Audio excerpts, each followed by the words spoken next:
Unidad 4, parte 1. Según Blanca Roca y Juan Luis Salinas, sobre la proyección social del matrimonio, dicen que tiene un alcance insospechable porque se trata de la repercusión que tienen sus actos en la sociedad. Aquellos directos que hacen como fruto de su profesión, sus aficiones, su entrega a ayudar o colaborar en cualquier causa e entidad. Y los que indirectamente tienen su origen en ellos, pero que regeneran por los que fueron los primeros receptores, de manera que, insospechadamente, los efectos pueden aparecer a distancia en otros ámbitos diferentes a aquellos en los que se había originado y en momentos también distintos. Todo el bien que pueda hacer el matrimonio es un bien que repercute en la sociedad. El amor y la entrega que posibilita generan bienestar y buen rollo en ese entorno. Es urgente expandir la civilización del amor y hacer que cambie nuestra forma de vivir. Hacerlo ayudará a que el reino de Dios esté cada vez más entre nosotros, reino de amor, de justicia, de verdad, de paz y de vida.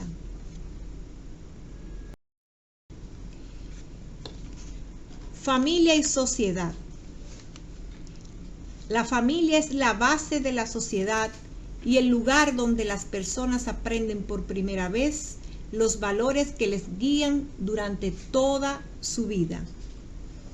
Pablo Augusto Perazo nos habla sobre la persona humana. Él dice que el Papa San Juan Pablo II solía decir que sin la familia no hay futuro para la persona. ¿Qué significa esto? El vocablo persona significa ser abierto para el encuentro. Por lo tanto, nosotros realizamos y satisfacemos nuestras necesidades fundamentales en tanto que vivimos esa dimensión de encuentro y comunión con los demás. En este sentido, la familia es la primera escuela del más profundo humanismo. Es en el seno de la familia donde aprendemos a relacionarnos los unos con los otros, esposo con esposa, padres e hijos, primos, nietos, sobrinos. Es en la familia que se plasma ese encuentro entre personas. Se generan vínculos íntimos, profundos, que difícilmente se sucederían en otros ámbitos sociales. Por ello, si no tenemos auténticas familias, es difícil la convivencia social. El trabajo del seno familiar. La sociedad tiene un entramado complicado de relaciones interpersonales y éstas sufren si no aprendemos a relacionarnos como personas desde el interior de la familia. Aprender la comunión, amor, relación, comunicación, intimidad, entrega, sacrificio, generosidad fuera de la familia es muy complicado.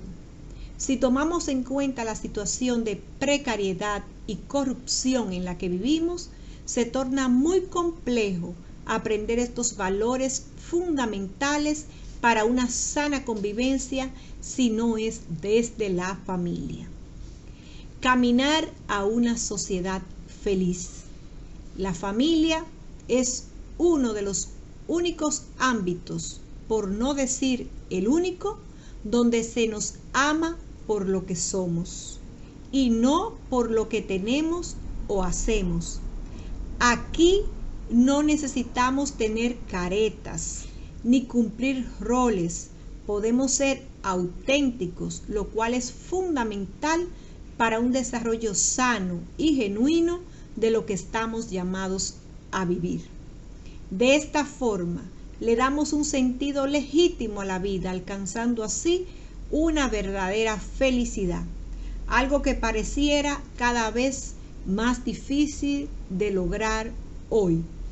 Por todo ello podemos decir que, sin lugar a dudas, una familia bien constituida es el antídoto para el deterioro moral de la sociedad. Es esencial promover una cultura en la que prevalezca la verdad y la bondad, sin las cuales no hay futuro para una sociedad sólidamente estructurada. Para esta parte legal, tanto del matrimonio como el divorcio, nos vamos a auxiliar del licenciado César Olivo. Bienvenido. Muchas gracias por la invitación y vamos a compartir este tema. Licenciado, ¿qué es el matrimonio? Bueno, de acuerdo a la ley 659 de actos civiles, el matrimonio es una institución civil que se origina con el contrato celebrado entre un hombre y una mujer que han dado libre consentimiento para casarse y que son capaces, según la ley, para verificar este acto. Interesante. ¿Nos puede decir cuáles son los requisitos que deben cumplir los novios para realizar un matrimonio civil? Hay varios requisitos establecidos en la ley. Por ejemplo, los contrayentes deben de aportar las cédulas de identidad de cada uno, acta de divorcio si son divorciados uno de los dos o los dos. Por ejemplo, si hay uno que se divorció, ese debe aportar su acta de divorcio también. Y si fueron los dos, las dos actas de divorcio. Otro de los requisitos es que si es viudo o ha sido viudo, debe de aportar el acta de defunción de esa viudez que tiene, o sea, del fallecimiento de la esposa. ¿Por qué? Porque eso le va a dar un carácter de soltero. O sea, cambia su estado. O del esposo. Sí, o del esposo o la esposa. O sea, le va a dar en un estado ya de soltería. También deben de aportar el acta de nacimiento de los contrayentes. O sea, los dos novios deben aportar sus actas de nacimientos. Deben de llevar o estar acompañados de dos testigos por lo menos. O sea, que pueden ser más, pero dos por lo menos. Que no sean pariente ni familia directa o colateralmente hasta el tercer grado inclusive de los contrayentes. Otro requisito, si tienen hijos en común, el acta de nacimiento. Esto es, si la pareja está conviviendo y quiere casarse, debe de llevar el acta de nacimiento porque así los hijos quedarían legitimados en el matrimonio. O sea que eso es importante tomarlo muy en cuenta. Si la pareja también, otro requisito es si la pareja va a contraer matrimonio bajo el régimen legal de la separación de bienes, aquí debe de instrumentarse un documento de separación de bienes, un inventario de lo que tiene cada esposo, y así se deposita al oficial del Estado Civil. Este documento debe hacerse auténtico mediante o por medio de un notario. Otros de los requisitos, en los casos de extranjeros, deben de aportar su acta de nacimiento, pasaporte, si el mismo está en castellano y consigna el estado civil como soltero, no es obligatorio la presentación de la constancia de soltería. La constancia de soltería es un documento que se hace mediante notario, donde certifica y él declara a esa persona que es soltero en su país. Eso se debe depositar también. Pero como se dijo que si está en castellano no es necesario realizar la declaración. Continuamos entonces. Si el documento no está escrito en castellano, debe ser traducido por un intérprete judicial y legalizado en la Procuraduría General de la República y la Secretaría de Relaciones Exteriores. En algunos casos, la traducción puede ser hecha en el mismo consulado dominicano. Algunas delegaciones diplomáticas acreditadas en territorio dominicano reciben la declaración de soltería de sus ciudadanos. En el caso de los ciudadanos extranjeros, cuyo país de origen y residencia no tienen relaciones diplomáticas con la República Dominicana, esta declaración de soltería puede ser hecho ante un notario público, debiendo estar legalizada por la Procuraduría General de la República. Cuando se dice la Procuraduría General de la República, ese documento usted puede legalizarla o certificarlo en cualquier Procuraduría Fiscal del territorio nacional.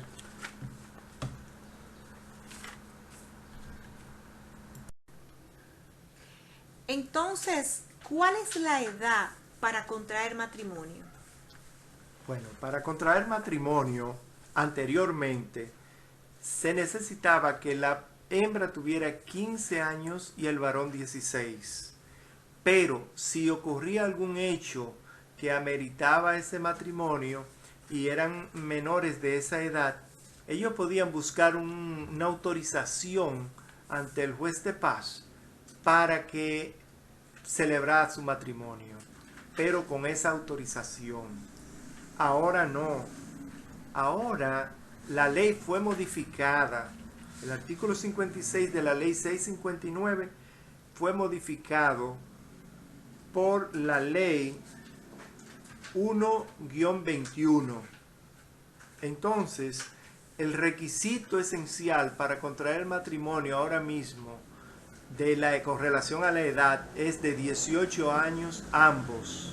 Es decir, licenciado, que la modificación de la ley sobre actos del Estado Civil, modificada por esta ley, ¿usted lo ha visto como un avance para los jóvenes? Sí, yo lo veo positivo por la razón de que ahora tiene que ser mayor de edad. O sea, después que usted es mayor de edad, usted tiene que asumir una responsabilidad.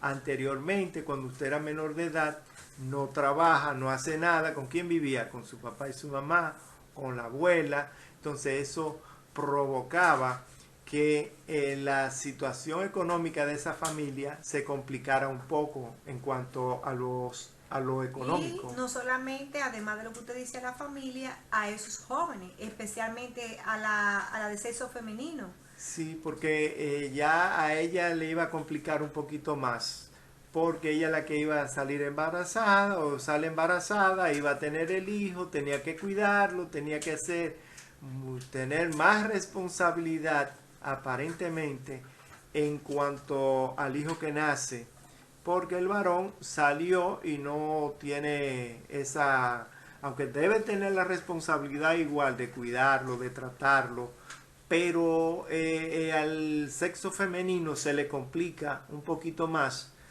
porque no va a tener un acceso a la educación, pueda de que sufra maltratos. Imagínense dos niños cuidando a otro niño. Sí, el tema que veo en la ley entonces es que lo que quiere impedir es que la hembra especialmente al casarse a destiempo no sea objeto de un matrimonio infantil que es visto por la ONU como maltrato, como tortura, y que ese matrimonio infantil tenía unas consecuencias que aunque dañaban a los dos, a los dos adolescentes, más a la de sexo femenino, porque si venía un embarazo, eso podía provocar que se retirara de sus estudios, por lo tanto no se desarrollara intelectualmente, académicamente, y por lo tanto formar una familia, como usted decía, en la pobreza. Ciertamente, eso es lo que provoca un matrimonio infantil de esa naturaleza. Entonces, por eso estoy conteste y de acuerdo a sí mismo con la ley 121 que trata sobre la edad del matrimonio. Que son ahora 18 años ambos sexos. ¿Cuál es la forma que los contrayentes dan su consentimiento? Bueno, el consentimiento deberá darse por escrito, por acta auténtica o bajo firma privada, debidamente legalizado a menos que las personas que deban darlo concurran al matrimonio y conste su consentimiento en el acta. Entonces, me imagino que hay provisiones para contraer matrimonio, o todo el que se quiera casar se puede casar. No todo, o sea, no todo el mundo se puede casar. Así, hay prohibiciones en el matrimonio civil. Por ejemplo, entre todos los ascendientes y descendientes y los afines en la misma línea. Es una prohibición por el asunto de consanguinidad que tienen. O sea, ascendiente que, por ejemplo, yo no me puedo casar con mi papá ni con mi abuelo. Exacto, Ni con un hijo. Es el Exacto. descendiente, un nieto. Perfecto, así, esa es la interpretación que hay que darle Ok. a esa parte. También está prohibido entre el padre o madre adoptante y el adoptado. O sea que si una pareja adopta un hijo, se separan y porque no son familia consanguínea entre el adoptado y la adoptante, o el adoptante no puede contraer matrimonio esa pareja.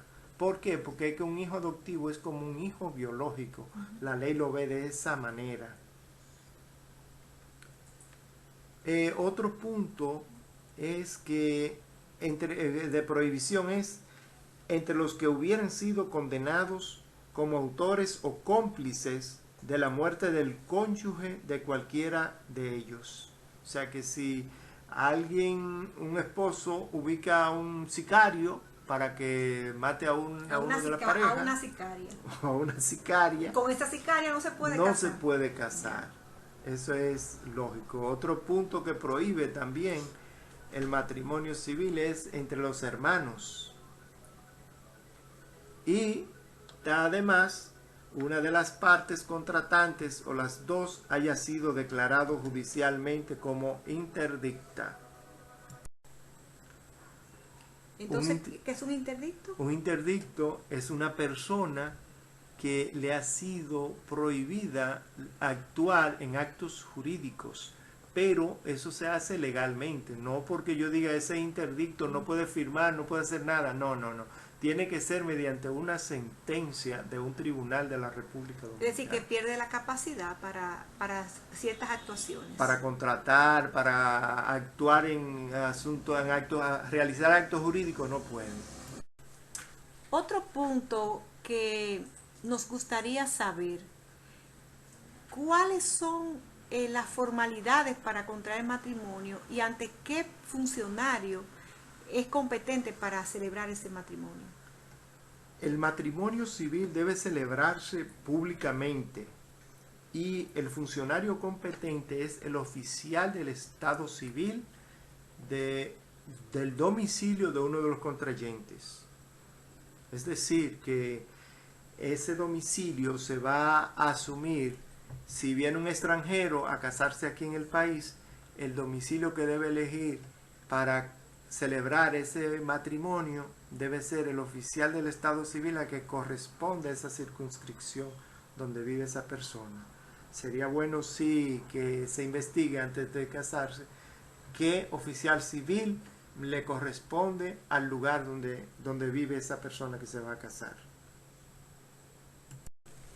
Licenciado, suponemos que como todo contrato se originan deberes y derechos también en el matrimonio para los esposos, uno frente al otro y frente a la sociedad.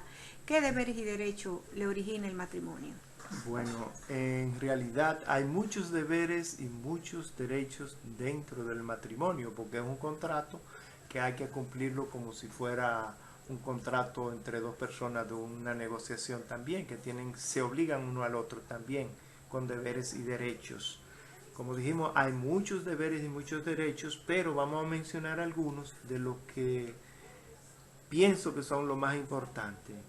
Por ejemplo, los esposos aseguran juntos la dirección moral y material de la familia, proporcionan la educación de los hijos y preparan su porvenir. Cada uno de los esposos debe contribuir en la medida de lo posible a los gastos del hogar y a la educación de los hijos. O sea, no podemos hacernos los chivos locos, como dicen, con el hogar y gastar el dinero fuera para entonces no cumplir con las responsabilidades, los deberes que tenemos. Otro punto es que los esposos se obligan mutuamente a una comunidad de vida. La residencia de la familia está en el lugar que ellos escojan de común acuerdo, porque anteriormente era el hombre que elegía el domicilio, el lugar donde iba a estar la vivienda. Ya no, ya eso se modificó y ahora son ambos esposos que deciden mediante el diálogo qué hacer y dónde van a vivir de común acuerdo. Los esposos no pueden, el uno sin el otro, disponer de derechos sobre los cuales esté asegurada la vivienda de la familia, ni de los bienes muebles que la guarnecen. Anteriormente, antes del año 2000, el hombre era el administrador de la comunidad legal de bienes y podía disponer sin autorización de la esposa, pero a partir del año 2000 se modificó la ley y el esposo y la esposa, si se van a obligar a un préstamo, deben de firmar ambos. Si uno solo firma, ese se obliga por su 50%. El otro 50% no puede ser perseguido.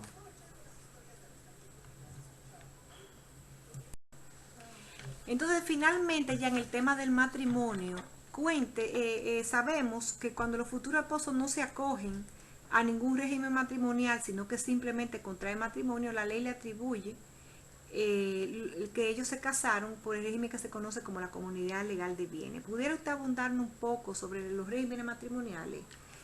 ¿Cuáles son? Bueno, los regímenes matrimoniales son dos grandes grupos.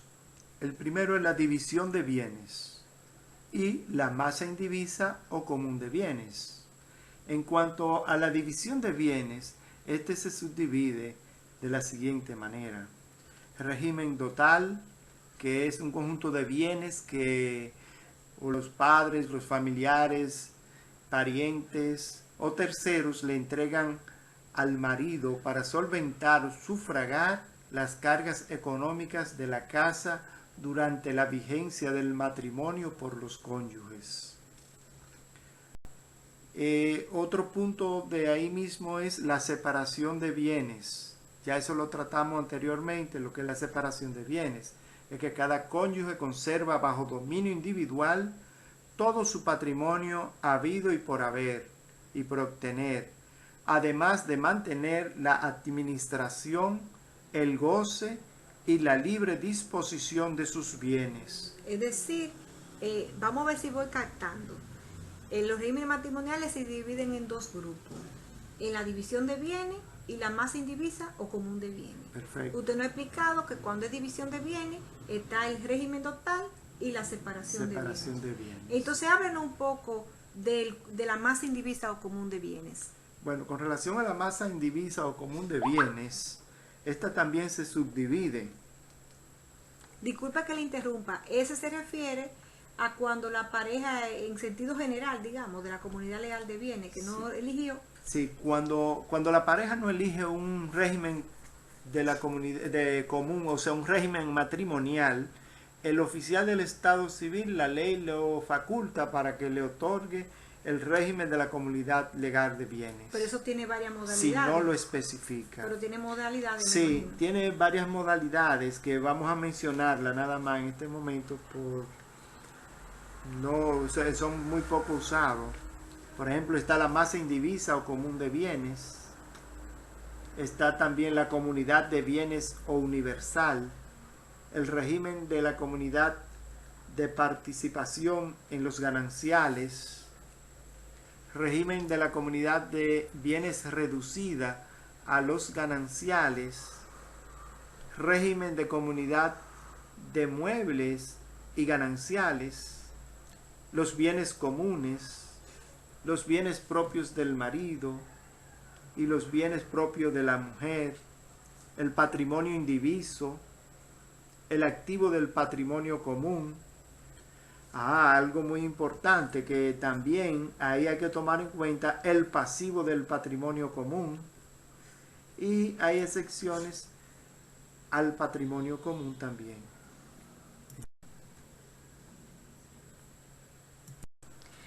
Ahora vamos a a pasar.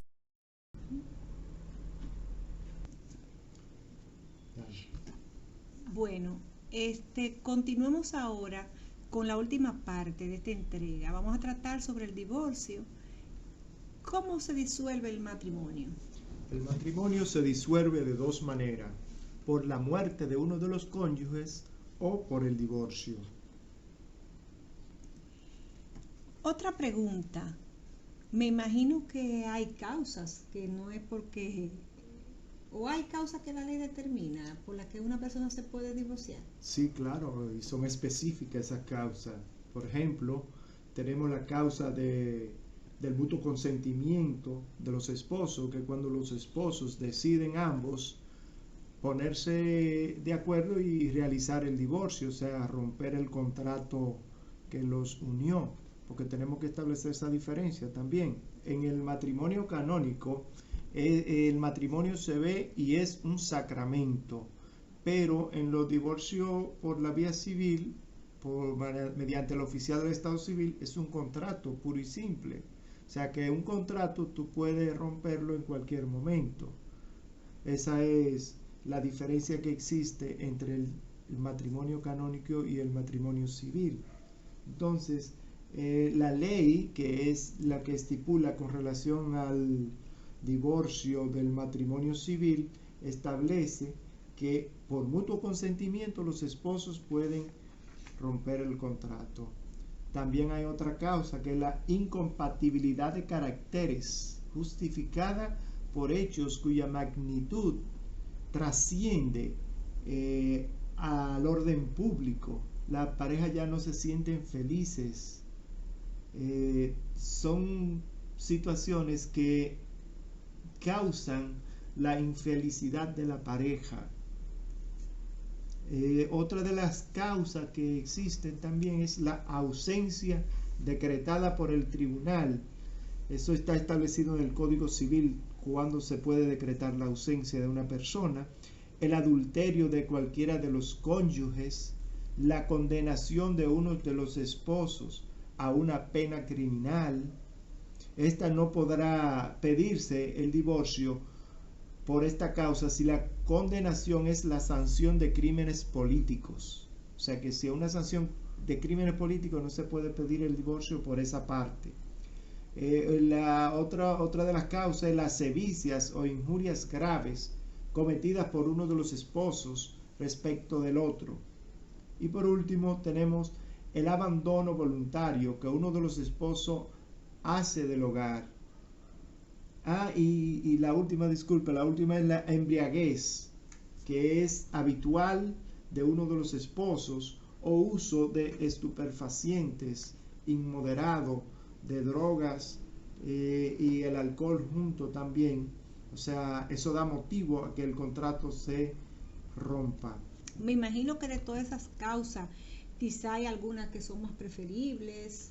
Sí, existen dos causas que son las más comunes, que es el divorcio por mutuo consentimiento y la causa de incompatibilidad de caracteres. Entonces, ¿hay procedimientos diferentes? ¿Cómo funciona eso para uno incoar el divorcio? Bueno, el procedimiento más fácil es el de divorcio por mutuo consentimiento. ¿Por qué? Porque se hace un documento auténtico mediante notario y todas las documentaciones se fija la audiencia, se puede depositar todo junto y luego viene una sentencia como 2 o 3 meses. Pero la causa determinada por incompatibilidad de caracteres, esa tiene un procedimiento diferente. Esa tiene que ir el abogado y apoderar al tribunal para luego notificar la demanda al demandado. Entonces, después que tiene la demanda, la parte demandante puede presentar testigos si los hay, igualmente la parte demandada. Ambos pueden refutarse, los testigos pueden invalidarlo también. Los testigos en este caso, por excepción, pueden ser familia, que no sean los hijos, ni descendientes, entiéndase, nietos, y tampoco puede ser la persona que trabaja en la casa de ellos. por un asunto más de cuidarse entre la familia. Entonces, luego ya que se ha conocido la audiencia, que el juez ha escuchado los testigos si los hay, se emite una sentencia. ¿Qué pasa después que el abogado tiene esa sentencia? Bueno, después que tiene la sentencia en mano el abogado del demandante, principalmente, notifica la sentencia a la parte demandada. Pero esa sentencia, para que adquiera la autoridad la cosa juzgada y pueda ser pronunciada ante el oficial del Estado Civil, existe un plazo, y ese plazo es de 2 meses. Antes de ahí no se puede pronunciar el divorcio porque no se lo van a permitir. Tiene que esperar que pasen 2 meses. ¿Para qué? Por si uno de los cónyuges no está conforme con la sentencia, tenga la oportunidad de apelar la sentencia. Y si los esposos se reconcilian dentro de esos 2 meses, también es permitido que no se pronuncie el divorcio y quedarían casados. Porque el divorcio, mientras no se pronuncia las partes, los esposos continúan casados. Entonces, resumiendo, licenciado, la parte que quiere incoar el divorcio hace la demanda, se apodera al juez, se hacen todos los requerimientos legales del lugar, se escuchan testigos, se obtiene sentencia, se notifica, se espera que pasen 2 meses, se va a la Corte de Apelación a buscar el certificado de no apelación y con esa documentación, si los esposos no se han reconciliado, entonces se va al oficial del Estado Civil y se pronuncia el divorcio. Entonces ya con el pronunciamiento es que realmente la persona está divorciada. Sí, el pronunciamiento es que le dice que ya el contrato que usted firmó por ante el oficial del Estado Civil cuando usted se casó, ya está roto. Me imagino que en esa sentencia queda todo lo determinado de la guarda de los hijos. Perfectamente. Si los hay. Si hay hijos menores de edad también, porque si son mayores de edad no tienen que constar en la sentencia. Pero si son hijos menores de edad, por ejemplo, la ley establece que si es de 4 años para abajo, le corresponda el cuidado a la madre. Si es de 4 años en adelante, de la edad de los hijos, ¿usted se refiere? Sí, de la edad de los hijos le corresponde al padre. Eso si no tienen un acuerdo, me imagino. Exactamente, eso le iba a decir. Si no hay un acuerdo entre los esposos de cómo van a tener la tutela de la custodia de los menores. Me imagino que en la práctica es siempre un convenio porque es más favorable para los hijos no estar separado. Me imagino que es lo común. Es lo más recomendable que exista ese acuerdo porque eso va a favorecer al desarrollo y el bienestar del niño, siempre y cuando los padres pongan por encima a los hijos, que es lo correcto. Bien, entonces vamos a entrar ahora, que usted me decía que hay otro divorcio que es común, son 10 causas, pero me decía que había uno de entre la causa determinada de incompatibilidad y el por mutuo acuerdo. Háblenos un poco de ese, del divorcio por mutuo consentimiento. Sí, aunque al principio hablamos también de ese documento, quiero plantearle un poquito más intensa el procedimiento. Por ejemplo, cuando es por divorcio por mutuo consentimiento, las partes pueden buscar cada quien su abogado o se ponen de acuerdo y buscan un abogado para que mediante un notario se realice un acto auténtico denominado estipulaciones de divorcio por mutuo consentimiento. Eso es importante que se especifique que sea por mutuo consentimiento y perseverante también, o sea que perseveran en la forma del divorcio que han establecido. En ese documento se establece, anteriormente se establecía la edad de los esposos, se establecían los hijos menores también, hay que establecerlo ahí o a causa de nulidad. También anteriormente la edad de la esposa y del esposo se tomaban en cuenta. El mismo divorcio también tenía que tener más de 2 años. El matrimonio debía tener más de 2 años para que pudieras acogerse a esa causa de divorcio por mutuo consentimiento. Tenía que tener un mínimo. Sí, Y un máximo tenía que tener. Sí, también tenía que tener 30 años de casados. Aquí. Entonces, licenciado, usted me dice que la pareja anteriormente tenía que tener una edad, el matrimonio ni menos de 2 y menos de 30. Y la pareja tenía que tener alguna edad antes. Sí, la pareja tenía que tener una edad. El hombre no podía pasar de 60 años. Y la pareja, la esposa, tenía otra edad también estipulada. Menos de 50 años no podía tener. Ok, ¿y se mantiene vigente el artículo 27 de la ley de divorcio? No, ese artículo fue modificado, gracias a Dios, porque el Tribunal Constitucional, mediante sentencia 0026/2021, o sea, año 21, anula el artículo 27 de la ley 1306 bis, que es la que estamos tratando. Que es ese artículo de las edades y de los años. ¿Y qué dice esa sentencia? ¿Por qué lo anuló? Esa sentencia lo anula porque dicho artículo estaba viciado por una violación al derecho a la igualdad y a los principios de razonabilidad y proporcionalidad. El Tribunal Constitucional entonces estimó irrazonable y desproporcionada la prohibición impuesta a los cónyuges de interrumpir por mutuo acuerdo su proyecto para contraer matrimonio. Es decir, licenciado, recapitulando la idea que usted nos da, la pareja van a donde un solo abogado o cada uno asiste a su abogado y se ponen de acuerdo, ese abogado busca un notario, se levanta el acta de estipulaciones de divorcio, ahí se estipula y se conviene, nos explicaba usted el tema de la guarda de los muchachos, de los hijos, si los hay, el inventario de los bienes si los hay, ¿verdad? Y ya no ha aclarado que ya lo de la edad no es necesario. Perfecto, así mismo es.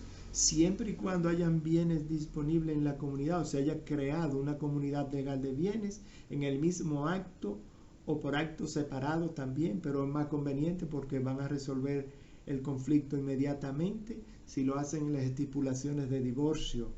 Pero o sea, si hay bienes creados, o sea, una comunidad legal de bienes creada. Me intriga algo. Usted decía ahorita en el de incompatibilidad que se fijaba una audiencia. Yo me pregunto, ¿pero aquí hay un mutuo acuerdo? ¿Hay que fijar audiencia? Sí, también hay que fijar una audiencia, porque el divorcio, para poder pronunciarse, tiene que ser emitido por un tribunal de la República Dominicana en el domicilio de la parte demandada. Principalmente se acostumbra a elegir, o sea que para darle una facilidad a la parte demandada debe demandarse por ese domicilio. Lo único entonces me imagino es que no se irá a audiencia, es administrativo, no se requiere testigo como el otro. Esa audiencia es administrativa, este procedimiento y el proceso, que son dos cosas diferentes, pero el proceso que se realiza es administrativo, donde depositamos los documentos junto con las estipulaciones y el juez toma su tiempo y emite su sentencia administrativamente. Es decir, que no es necesario presentarse como abogado a un tribunal para obtener una sentencia por mutuo consentimiento. O sea, va como abogado pero de forma administrativa, lo que no es que va a una litis, digamos. Sí, se necesita el abogado para realizar la instancia, porque hay que hacer una instancia donde se explique las documentaciones que están depositando. También el abogado le da seguimiento en el tribunal de cómo va, se le facilita más a un especialista de que le dé continuidad al proceso que a las partes. Entonces, ¿qué hace el abogado cuando el juez emite la sentencia? Cuando emite la sentencia, ya aquí el abogado debe de esperar 8 días para hacer el pronunciamiento. O sea, luego de pronunciada la sentencia, el abogado espera los 8 días y luego hace su pronunciamiento de divorcio. Entonces usted nos decía en el caso anterior que había que buscar una apelación. Aquí no hay apelación. En este caso, porque están de acuerdo. En este caso, las estipulaciones que han servido de fundamento para el divorcio funge como si fuera una sentencia irrevocable, ¿Por qué? Porque ya los esposos se pusieron de acuerdo en qué había y qué no había y cuál era la intención de ellos. O sea que en este proceso no existe la O apelación. sea, lo único que les resta al abogado es ir al oficial del Estado Civil y hacer el pronunciamiento de divorcio. Exactamente. Hablábamos, cuando usted nos explicaba sobre el matrimonio, decía que los matrimonios también tenían unos efectos. Me imagino que el divorcio también lo tendrá. Explíqueme si los tiene o no. Sí, los divorcios surten sus efectos. Por ejemplo, los esposos divorciados que vuelvan a casarse no podrán elegir otro régimen que el que ya existía. Hay muchas, pero vamos a detenernos en un artículo que es el artículo 35 de la ley 1306 bis, que fue modificado por el Tribunal Constitucional también. Anteriormente, la mujer divorciada no podrá volver a casarse sino 10 meses después que el divorcio haya llegado a ser definitivo, es decir, que haya sido pronunciado, a menos que su nuevo marido sea el mismo de quien se ha divorciado. Pues sí, como estábamos hablando, en realidad no fue una modificación que surtió ese artículo, fue una anulación, o sea que ya no existe ese artículo como se estaba especificando. Pero el Tribunal Constitucional, mediante sentencia 70/15 del 16 de abril del 2015, anula dicho artículo de esa ley de divorcio. ¿Y qué motivaciones dio el Tribunal Constitucional? Bueno, ¿Cuáles son los puntos concretos que ellos dicen para anularlo? De los puntos concretos que yo estoy de acuerdo con ellos es que los avances tecnológicos permiten a la mujer determinar mediante procedimiento sencillo y confiable si se encuentra en estado de embarazo al momento de contraer el nuevo matrimonio y comunicarlo al esposo, de manera que mantener en la actualidad la prohibición del matrimonio solo se explicaría si partimos del supuesto indigno de que la mujer puede ocultar a su nuevo esposo un estado de embarazo fruto de la relación matrimonial anterior. Es decir, que ya los avances tecnológicos le permiten a obtener unos resultados fiables de que ella no está embarazada. Lo que pasa entonces que como la ley es bien antigua, por eso el legislador daba esos 10 meses como para dar ese espacio para ver realmente si había un embarazo, de quién era el padre, pero ya ahora con estos avances, dice el Tribunal Constitucional, no es necesario. Perfecto, porque en ese entonces el análisis de ADN no existía, porque esa ley de divorcio es de 1937. Pero me gusta algo que usted explicaba de esa sentencia, porque además del tema tecnológico que se puede comprobar ya fácilmente con procedimientos sencillos, ¿quién pudiera ser padre de una mujer, bueno, que hubo una relación una seguida de la otra? También está un aspecto de moral y de respeto, porque dice la sentencia, vi yo que usted explicaba, que pudiera partirse de un supuesto indigno de que la mujer como que ocultó con mala fe. Exacto. Entonces se ve como una ofensa a la mujer partiendo de que ella lo está haciendo de mala fe. Entonces deja claro que por un lado el tema tecnológico y además resarcir la dignidad de la mujer, de que la mujer no tiene por qué engañar y que en el caso de que hubiese una duda tenemos esos puntos tecnológicos para aclarar. Comparto con usted muy bien su interpretación de esa sentencia, porque yo también puedo interpretarla de esa manera. Otro de los argumentos que plantea el Tribunal Constitucional al anular dicho artículo es el siguiente. Ellos plantean que resulta evidente que el mismo no se justifica en la actualidad, ya que conforme a lo expuesto, para evitar dificultades en la determinación de la paternidad de una niña o de un niño, existen las pruebas de ADN. De manera que no es necesario condicionar su segundo matrimonio de la mujer a que espere que transcurra el plazo de 10 meses previsto en la norma cuestionada. Yo veo esa anulación de ese artículo sumamente interesante, porque le devuelve la dignidad a la mujer también.